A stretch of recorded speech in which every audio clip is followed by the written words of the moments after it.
नमस्कार, हिंद टीवी में आपका स्वागत है। महाराष्ट्र में स्थानीय निकाय चुनाव को सुप्रीम कोर्ट की हरी झंडी मिल गई है। महाराष्ट्र की सरकार यानी उद्धव ठाकरे चाह रहे थे कि किसी तरह से स्थानीय निकाय चुनाव टलते रहे और उससे बीएमसी में जो उनकी संभावित हार है उसको टाला जा सके। लेकिन इस बीच सुप्रीम कोर्ट ने सरकार को फटकार लगाई और डिलिमिटेशन को किनारे कर दिया और उद्धव ठाकरे को कहा कि जल्द से जल्द इसके लिए नोटिफिकेशन जारी करवाएं और चुनाव निर्धारित करें। इस बीच बीएमसी के चुनाव को लेकर मुंबई में चर्चा तेज हो गई है और अजान विवाद जो हुआ, लाउड स्पीकर का जो मामला आया, उससे पूरा समीकरण बदलता हुआ दिखाई पड़ रहा है। अब जो 1-2 महीने के भीतर बीएमसी के चुनाव होंगे, उसमें किस पार्टी को कितनी सीटें मिल सकती है, इसका पूरे मुंबई में एक सर्वे कराया गया। हमारी टीम ने मुंबई के अलग अलग क्षेत्रों में जाकर माहौल को देखा और उसके बाद जो स्थितियां सामने आ रही है उससे ये लग रहा है कि बीएमसी में इस बार उद्धव ठाकरे का सूपड़ा साफ होने वाला है। यानी इस बार भारतीय जनता पार्टी सबसे बड़ी पार्टी तो बन ही रही है, लेकिन दूसरी तरफ उद्धव ठाकरे और राज ठाकरे के बीच कांटे की टक्कर है। यानी शिवसेना के जो सपोर्टर हैं वो 2 हिस्सों में बंट गए हैं।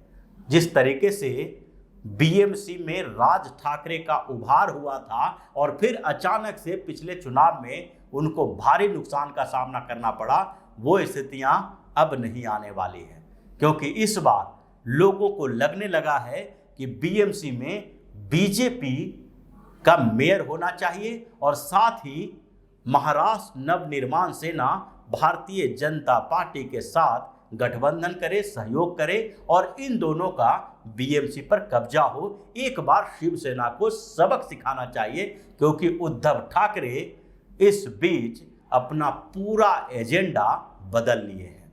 जिस तरीके से मुंबई में वो हमेशा बीएमसी पर फोकस करते थे, अब उन्होंने सिर्फ विधानसभा पर फोकस कर दिया, विधानसभा चुनाव को लेकर, और उसके कारण उन्होंने कांग्रेस और एनसीपी से गठबंधन कर लिया, जिसका भी असर दिखाई पड़ रहा है। अगर देखा जाए तो बीएमसी में जो अभी का सर्वे है, अजान और लाउड स्पीकर कंट्रोवर्सी के बाद, उसको जानने से पहले ये देखते हैं कि पिछले 2 बीएमसी चुनावों में क्या स्थिति रही थी। 2012 के बीएमसी चुनाव में भारतीय जनता पार्टी की स्थिति बहुत अच्छी नहीं रही थी, जबकि उस चुनाव में शिवसेना बड़ी पार्टी बनकर उभरी थी। बड़ी पार्टी तो वो पहले से ही थी और उसमें बीएमसी के 2012 के चुनाव में शिवसेना को 75 सीटें मिली थी, जबकि भारतीय जनता पार्टी केवल 31 सीटों पर जीत दर्ज की थी। दूसरी बड़ी पार्टी के तौर पर कांग्रेस उभरी थी और कांग्रेस को 51 सीटों पर जीत मिली थी, जबकि शरद पवार की पार्टी का बीएमसी में कोई बड़ी भूमिका नहीं रही है और वो हमेशा बीच बीच वाली स्थिति में रहे हैं। इसलिए शरद पवार की एनसीपी को उस चुनाव में केवल 13 सीटें मिली थी, जबकि महाराष्ट्र नवनिर्माण सेना यानी कि राज ठाकरे की पार्टी 28 सीटों पर जीत दर्ज की थी। और दूसरे जो छोटे छोटे हैं, जो इंडिपेंडेंट चुनाव लड़े थे, यानी कि अन्य जो पार्टियां और उम्मीदवार थे, उनको भी 28 सीटों पर जीत मिली थी। यानी कि सबसे बड़ी पार्टी के तौर पर उभरी थी शिवसेना और भारतीय जनता पार्टी का जो गठबंधन था उनके साथ, इसलिए दोनों मिला के बीएमसी में मेयर बनाने के लिए काफी थे। लेकिन उसके बाद जब 2017 का बीएमसी चुनाव हुआ तो उस समय शिवसेना और भाजपा के बीच दूरियां बढ़ गई।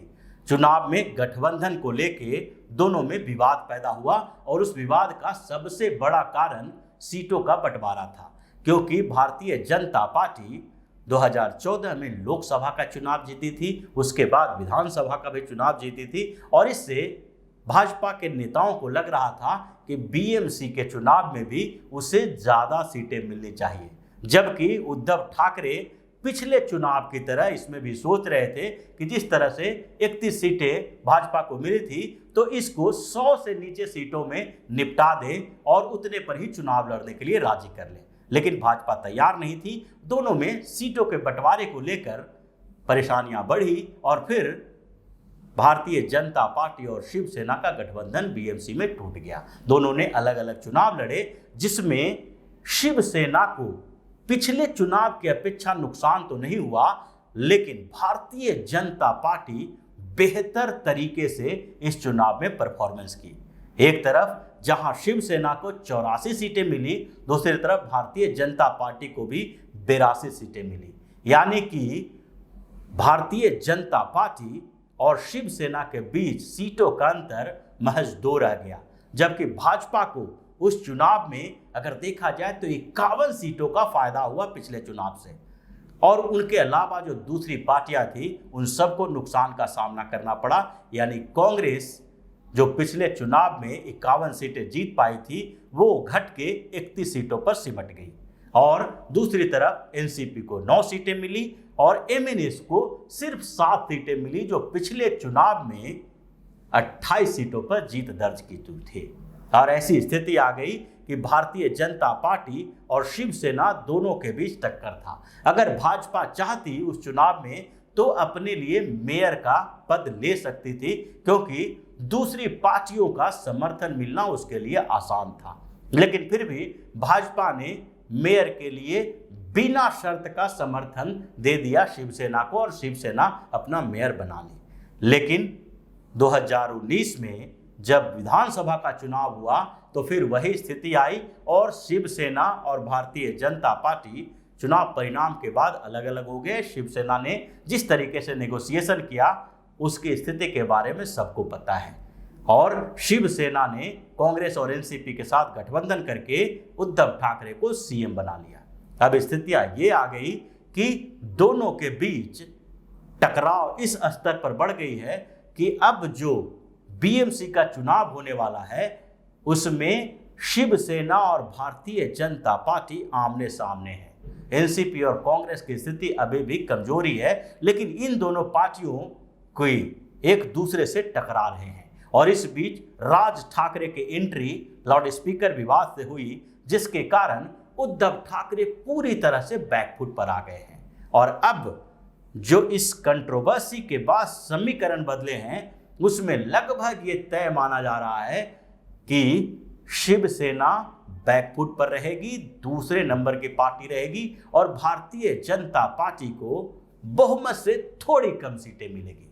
अगर इस सर्वे की बात करें तो भाजपा इस चुनाव में 100 से ऊपर सीटें लाती दिख रही है। यानी कि भारतीय जनता पार्टी को 100 से 105 सीटें मिलती दिखाई पड़ रही है, जबकि शिवसेना 30 से 40 सीटों पर निपट जाएगी।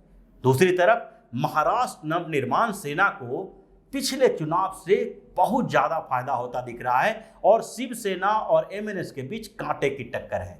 यानी कि एमएनएस भी 30 से 40 सीटों पर जीत दर्ज कर सकती है, जबकि कांग्रेस 15 से 20 सीटों पर निपट जाएगी और एनसीपी को 5 से 10 सीटें ही मिल पाएगी।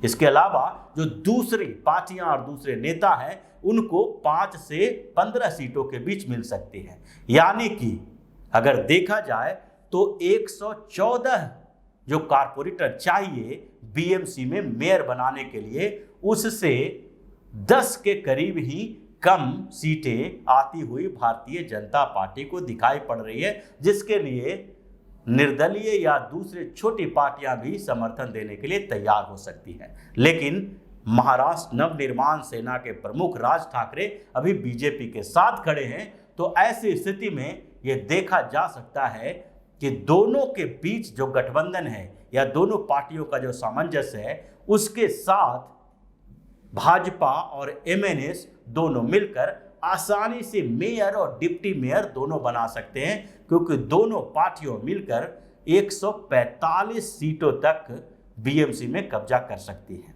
और इसलिए शिवसेना प्रमुख उद्धव ठाकरे के होश उड़े हुए हैं, और यही कारण है कि वो नहीं चाह रहे हैं कि बीएमसी का चुनाव तत्काल हो। वो चाहते हैं कि जितना समय हो सके उतना इसको टालो, ताकि ये सारा माहौल शांत हो जाए और फिर से वो कोई न कोई तिकड़म करके शिव सैनिकों को अपने साथ रख सके। लेकिन स्थितियां बदलने की उम्मीद नहीं की जा सकती है और बीएमसी में इस बार शिवसेना की करारी हार होगी। तो इसी तरह की खबरों के साथ फिर से हाजिर होंगे। तब तक के लिए बने रहिए हमारे साथ और देते रहिए हमें सहयोग, ताकि इसी तरह की खबर हम आपके लिए लाते रहें। धन्यवाद। अगर आपको हमारा वीडियो पसंद आया हो तो इसे लाइक करें, इस चैनल को सब्सक्राइब करें और हाँ, बेल आइकन भी दबाएं ताकि आप तक हमारे वीडियो की नोटिफिकेशन पहुंचते रहें। हमसे जुड़े रहने के लिए अपने सुझाव हमें कमेंट बॉक्स में देते रहें।